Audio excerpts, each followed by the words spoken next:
Do you think most people have experienced these states, at some points in their life?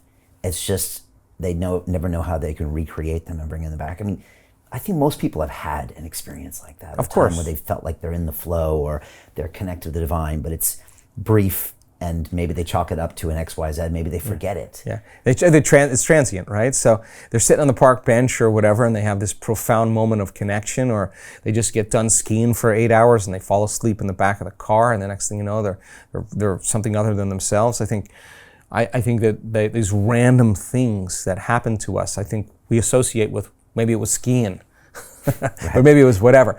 But my interest is to demystify that process, and now we're getting really close. Like we can look at certain brain scans, and we can look at certain measurements, like in the heart also.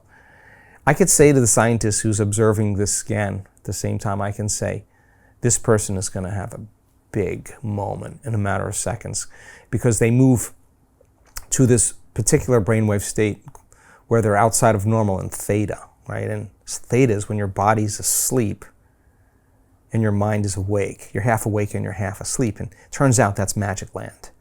It turns out theta is a hypnotic state. And when you're in a hypnotic state, you're suggestible to information. And suggestibility is your ability to accept, believe, and surrender to information without analyzing it. And that's exactly what programs the autonomic nervous system into an outcome. All right, so the person moves outside of normal in theta, coherent theta. We're measuring this on them. They're in a hypnotic state. A hypnotist could say to them anything and program them, but their eyes are closed.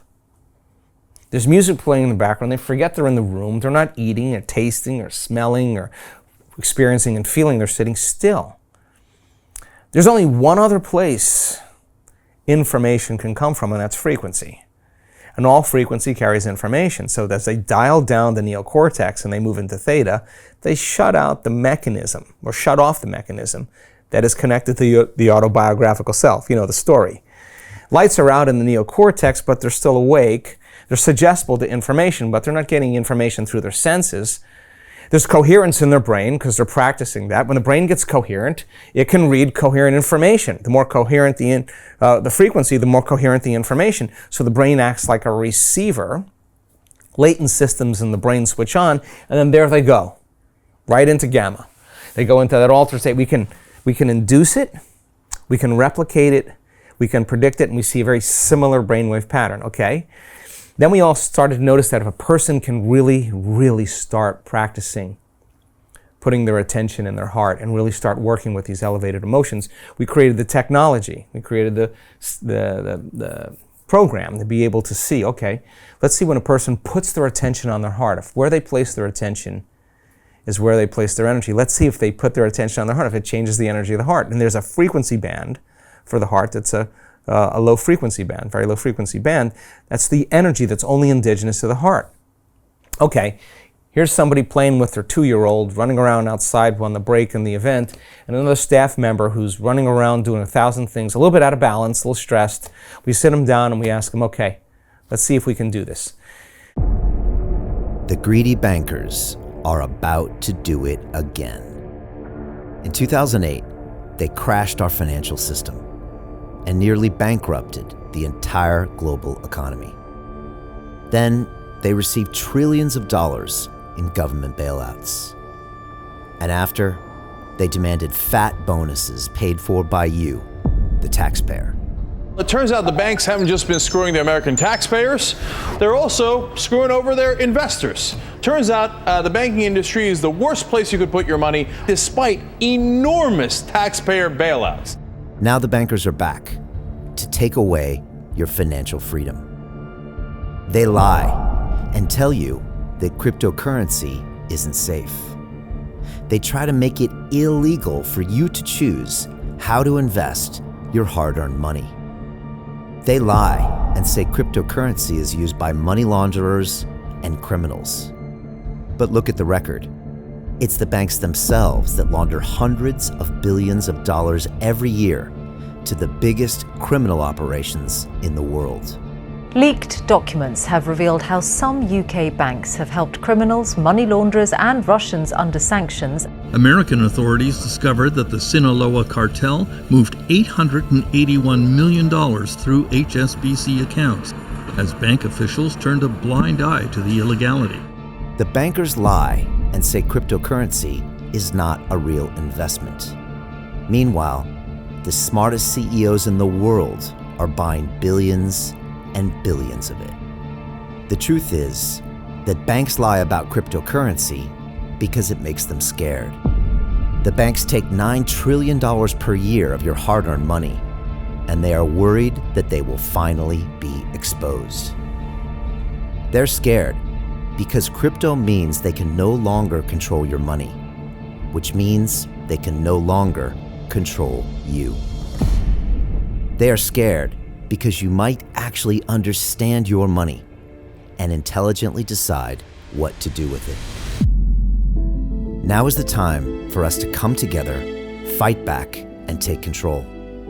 It's time to educate ourselves, our families, and our communities.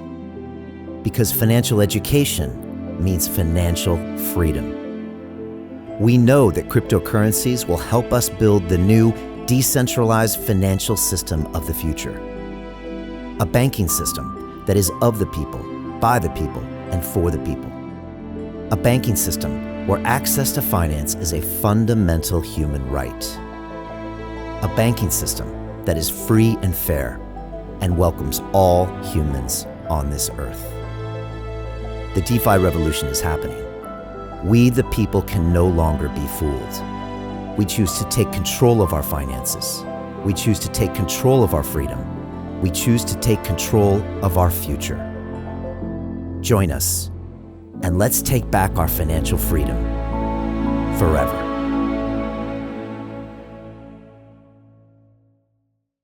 They're advanced meditators. They get in their heart. I ask them to put their attention on their heart. I'm talking to them, and all of a sudden, you can see this column. It looks like someone's filling up a gas tank. You see this very low frequencies start to go up as they put their attention on their heart. Okay, here it comes up, and then all of a sudden you see the parasympathetic nervous system come up, which is the nervous system of relaxation. It's the clutch, it's the brake. Sympathetic nervous system goes down. Okay, I thought that was the end. The person's hooked up to a brain scan. All of a sudden we see the parasympathetic nervous system drop down, and all of a sudden we see the sympathetic nervous system go up. And now the person is relaxed in their heart and awake in their brain. And the energy from the body is being driven to the brain. And that arousal that's creating is causing this kind of resonance. We see that some people are in delta brainwave, really slow frequency, but most of them in theta. And theta starts resonating the alpha, and alpha starts resonating the beta, and beta goes to high beta, and high beta goes right into gamma. And the person is literally relaxed in their heart and awake in their brain, and they are, gamma is awake, it's consciousness, super consciousness. And instead of being stressed out and in a program, which is what most people do, they're completely in the present moment, so much so that they don't want the moment to end. That's one long moment for them. So we're kind of discovering all these things and being able to teach it a few different ways for a moment where a person really actually can have a transcendental experience of themselves. And I think the experience then, the inward experience, since experience enriches circuitry, when we come back to our senses, I think we can perceive a broader spectrum of reality because we don't see things how they are, we see things how we are. So the inward mystical experience lays down new circuitry in the brain for us to perceive more of reality. The feeling that comes from that experience, the arousal, is not chemical, it's electric, it's energy. And the stronger the arousal, the more they remember the image. And so now the body literally is being drawn out of the past into the present moment, and they don't want that moment to end.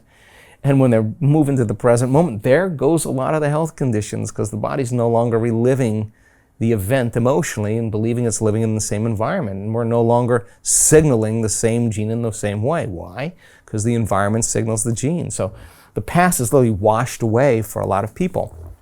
And so by demystifying the process, by doing our measurements, I think we're able to not only induce it and predict it, but be able to replicate it. And I think that gets to be really exciting because I think we can teach it better.